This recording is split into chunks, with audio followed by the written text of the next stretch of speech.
Hey, it's Mr. Lum again, and we're going to be continuing on with looking at the mole and how to manipulate the mole and change some of the units. So one of the things that we can use the mole for is finding the density of certain things, like especially the density of gases.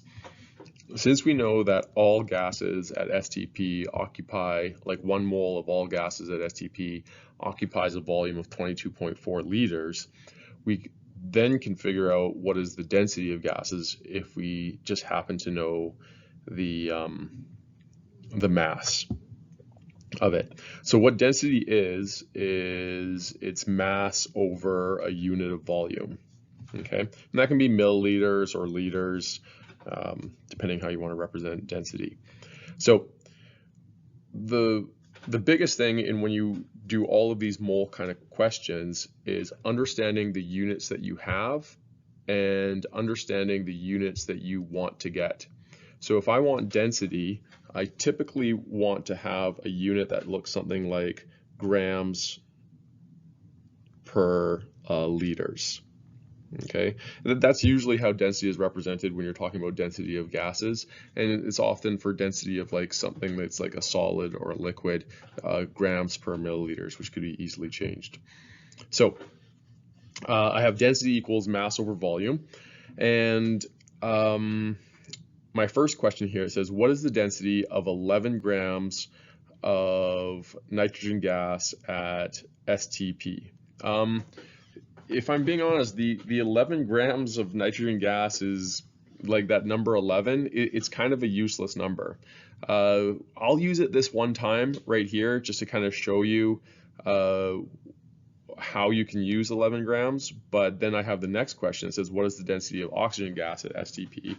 And which has no numbers, but we can still solve it.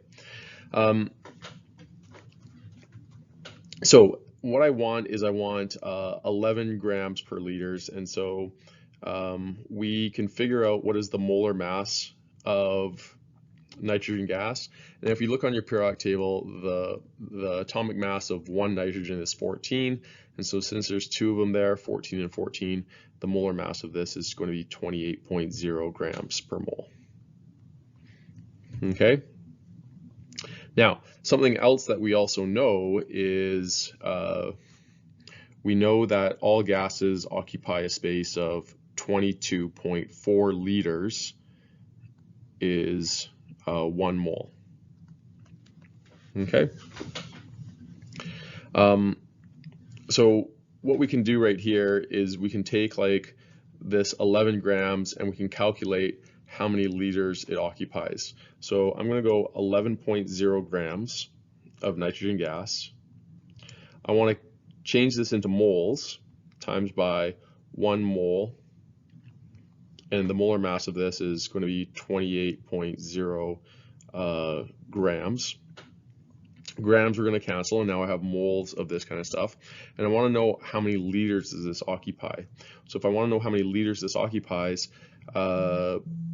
I'm going to go, well, I want moles to cancel out, so put 1 mole on the bottom, and I put 22.4 liters right here.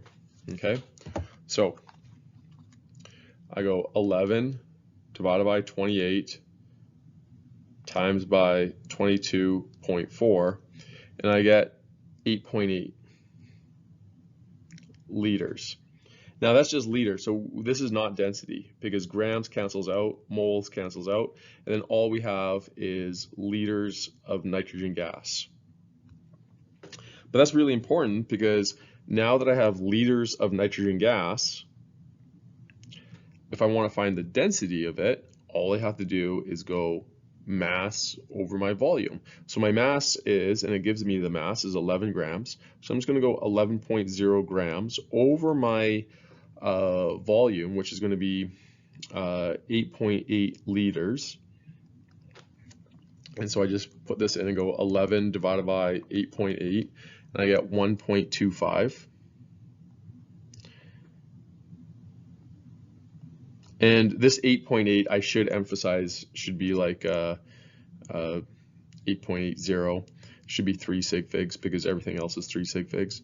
And so 11.0 divided by another 3 sig figs should be 1.25. So that's going to be 1.25, and our unit is going to be a mixed unit, grams per liter. Okay? And so what is my density of nitrogen gas? It's 1.25 grams per liter at STP. Now, in the next question right here, I don't even get any type of grams at all. And I actually didn't even need this. I used it to show you that it's possible to use, but it actually is easier to calculate density of gases if you're just given nothing, to be honest. So here it says, what is the density of oxygen gas at STP? And it gives me no numbers, but we can get some numbers from our periodic table. So first off, oxygen has an atomic mass of 16. So 2 oxygen, since it's diatomic, has an atomic mass of 32.0 grams per mole. Any gas at STP occupies a space of 22.4 liters. So 1 mole will occupy 22.4 liters. Now, if I'm just looking at my units, what I can do with that is, so I'm going to rewrite this stuff out. I'm going to go 32.0 grams per mole. And if I really know my units well, what I want to do is I can multiply this by 1 mole over 22.4 liters.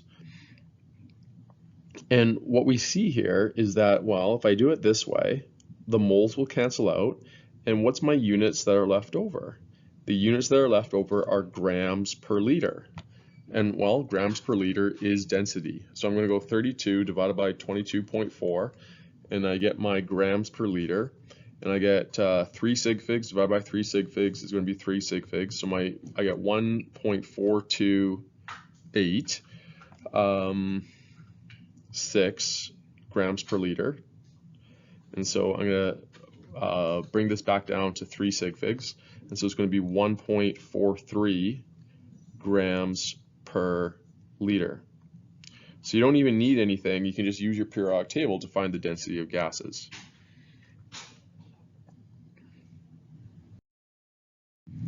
So here's a couple of questions that you can try, put the video on pause and see if you can do it. This next question is very similar to the one we just finished. So it says, what is the density of C2H6?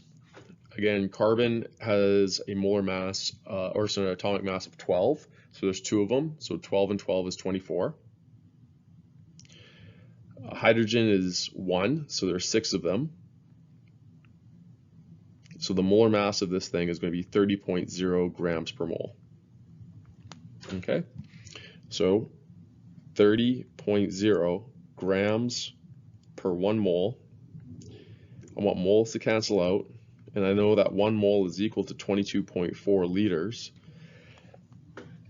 Since my moles are going to be canceling out, that gives me a mixed unit of grams over liters, which is density. So I just have to go 30 divided by 22.4.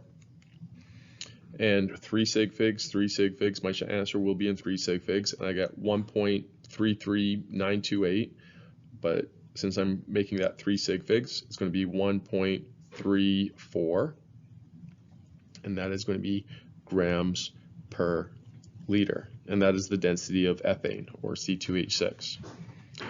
Now, here's another question right here, and it says a little bit different. First off, we're dealing with mercury, and it's a liquid. So since it's a liquid, we can no longer use that 22.4 number.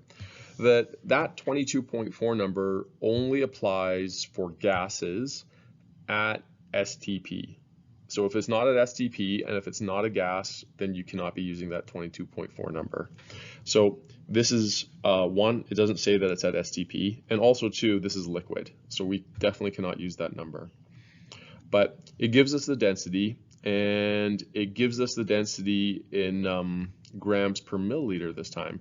But it also gives us the volume in milliliters. So those units should be able to cancel out.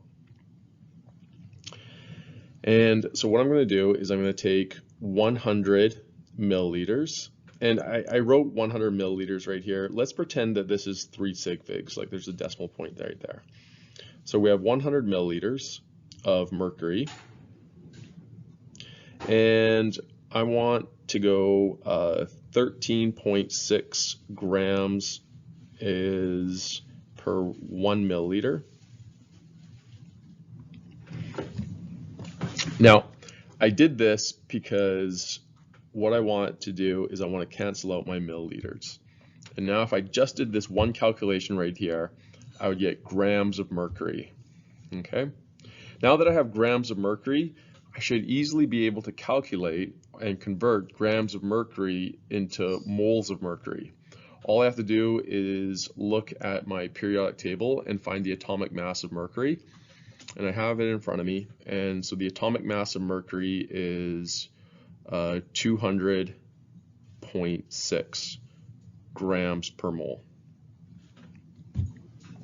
Okay, so I want grams to cancel out, so I'm putting grams on the bottom, and I want moles on top. So I know that 1 mole is equal to 200.6 grams. I organized my calculation like this so that grams is on the top and grams is on the bottom, and they're going to cancel each other out. So if I just, before I do any calculation, I want to double check that I'm right. So the only units that did not cancel out are mercury and moles, and that's what my thing is asking for. It's saying moles of mercury. And so I should be right after I do this calculation. So I'm going to go 100 times 13.6 and divided by 200.6, and I get 6.7797. And again, the only things that didn't cancel out were moles of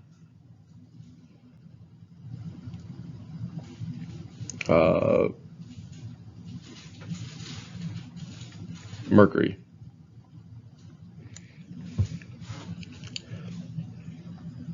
Okay.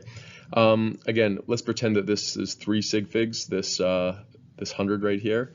And so we have 3 sig figs, 3 sig figs, 4 sig figs. So our answer is going to come down to 3 sig figs. So our answer is going to be 6.78 moles of mercury.